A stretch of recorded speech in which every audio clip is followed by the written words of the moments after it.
Across Canada and the world, communities are struggling to deal with severe drug addictions. Alberta is working on its own approach, introducing the Compassionate Intervention Act.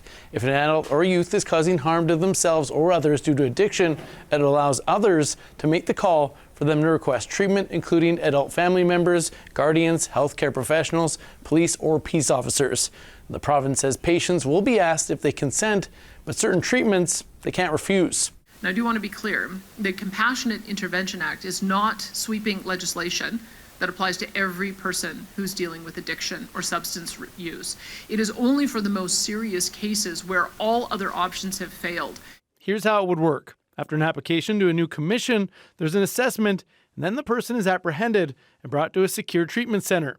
They'll go through detox and a hearing. Then comes treatment for 3 months, up to 9 months, with reviews and appeals before going through follow-ups upon release. The province says this model is different than other jurisdictions doing similar methods of involuntary treatment. We have established the framework, so a lot of data will be available, and we'll do the analysis to see what works, and if we need to try something new, we will try something new. The process that they've put in place seems fairly robust. There's checks and balances put in place, which is very reasonable.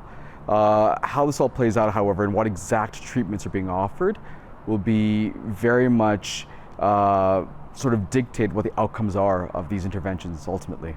Janelle Watson's teenage son experienced addictions issues. She supports the Intervention Act for the difference it can make for teens. To be able to have them go through detox into long-term care, to make relationships, to change the relationships with people that they currently have is more meaningful for a long-term recovery, and that's where I think the success in this would lie.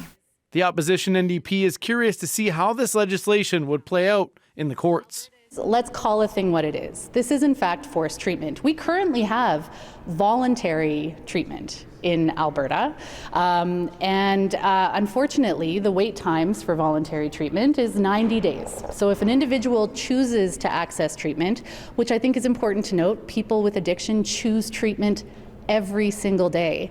The question is whether or not they can actually find an open door to accept them. As for the timeline, temporary treatment beds are expected to open in existing facilities next year.